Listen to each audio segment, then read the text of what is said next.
So guys currently I am owning KTM adventure 390X plus.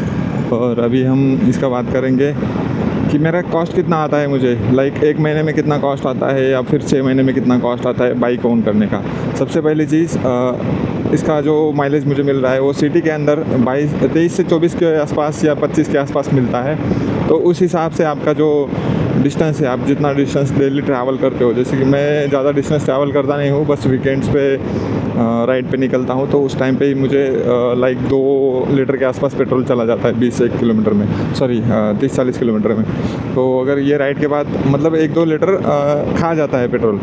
उसके बाद अगर daily का यूज़ करूँ तो मेरा ज़्यादा है नहीं, डेली का 6-7 किलोमीटर होता है। उस हिसाब से मुझे 1 लीटर भी अगर पेट्रोल में डालता हूँ तो मुझे 3 दिन के आसपास चल जाता है। तो 10 लीटर का पेट्रोल 1 महीने में, और बाकी मतलब 10 लीटर तो बस डेली का हो जाएगा। एंड जो राइड्स वगैरह है उसमें थोड़ा सा बढ़ जाता है, तो 15 या 20 लीटर बोल सकते हैं। एक मंथ में 4-5 बार मैं राइड पे निकल जाता हूँ, तो 20 लीटर के आसपास मुझे पेट्रोल लगता है, जो कि हो जाएगा लगभग 2500 के आसपास का। 2500 का पेट्रोल 1 महीने में लगता है। एंड उसके बाद 3 महीने में 4 महीने में इसका सर्विसिंग आता है। भी जिस इसका जो सर्विसिंग कॉस्ट है वो ग्रेजुअली बढ़ता रहता है। जैसे कि मुझे सबसे फर्स्ट जो सर्विस पड़ा था उसमें 2000 रुपये के आसपास लगे थे। 2000 प्लस आने जाने का पेट्रोल का खर्चा अलग से, वो पेट्रोल का अलग से लगता है मुझे, क्योंकि मेरे घर से 100 किलोमीटर दूर मेरा सर्विसिंग सेंटर है सबसे पास वाला। तो 1000 रुपये का तो मुझे पेट्रोल ही लग जाता है जाने आने में। दूसरी चीज़, सेकंड सर्विसिंग में मुझे पड़ा इसका कॉस्ट लगभग 3000 के आसपास, अदर दैन पेट्रोल को पकड़ के 4000 हो जाएगा।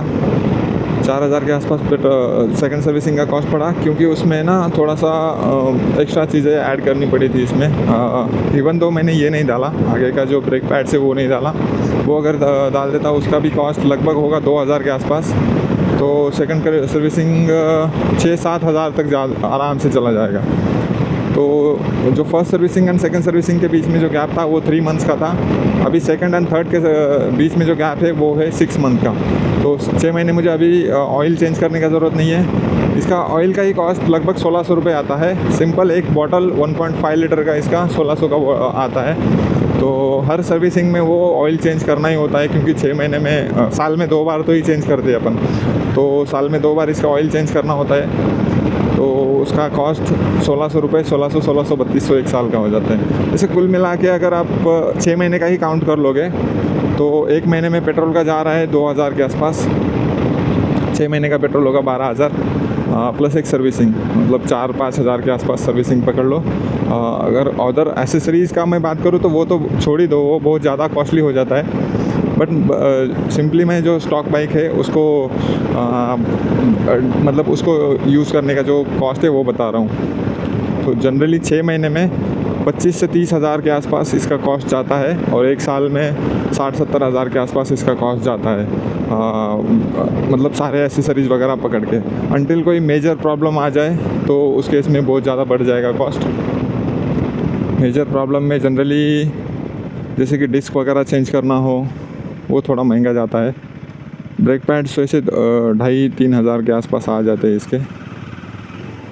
2500 के आसपास हो गया आई गेस। अभी तक मैंने चेंज नहीं किया तो मुझे एक्चुअल कॉस्ट पता नहीं है। तो 60 से 70 हज़ार रुपये एक साल का खर्चा आप पेट्रोल के साथ इसका लेके चलते हो।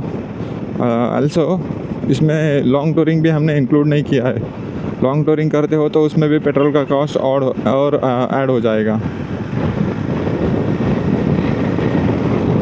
एंड जनरली इसका हाईवेज़ पे जो माइलेज मुझे मिलता है वो जाता है 28 से 30 के आसपास। जब फर्स्ट सर्विसिंग में करवाया था उससे पहले मुझे माइलेज मिलता था 32 के आसपास। जब फर्स्ट सर्विसिंग करवाया तो थोड़ा कम हो गया, वो 30 के आसपास मिलता है अभी भी, और हाईवेज़ पे अभी भी मुझे 30 के आसपास मिलता है। तो ये 400 सीसी के बाइक के लिए एक अच्छा माइलेज मैं बोलूँगा 30 का अगर दे रहा है तो। हिमालयन कई केसेस में इससे ज़्यादा देती है, बट हिमालयन के अपने प्रोज कौन से, इसके अपने प्रोज कौन से। इसमें कौन का में प्रोज ज़्यादा है, इसका कॉस्ट भी ज़्यादा है हिमालयन से। तो और जो ये मिलता है लाइक रोड प्रेजेंस मिलता है ना इसमें, वो हिमालयन में नहीं मिलता है। इसमें जो फीचर्स मिलते हैं वो हिमालयन में नहीं मिलते। तो वही एक रीज़न है कि मैं हिमालयन पे नहीं गया, KTM पे गया। बाकी जो छपरी का टैग है वो भी एडवेंचर बाइक्स में लागू नहीं होता। बहुत सारे लोगों को, नहीं तो जो मैच्योर लोग होते हैं उनको छपरी का टैग देना बहुत इजी लगता है। बट एक्चुअल में आप जब बाइक ओन करोगे ना, तब जाके आपको वो बाइक का परफॉर्मेंस पता चलेगा, वो बाइक क्या चीज़ है, मतलब KTM ने बनाया है।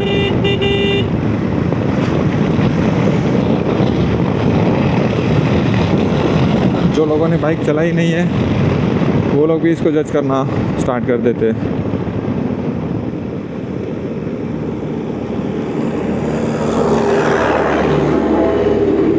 अगर रोड से दो बाइक चल रही है, एक चल रही है KTM एडवेंचर 390 और दूसरी चल रही है हिमालयन, तो जो लोग देखेंगे वो KTM को देखेंगे, हिमालयन को बहुत कम देखेंगे।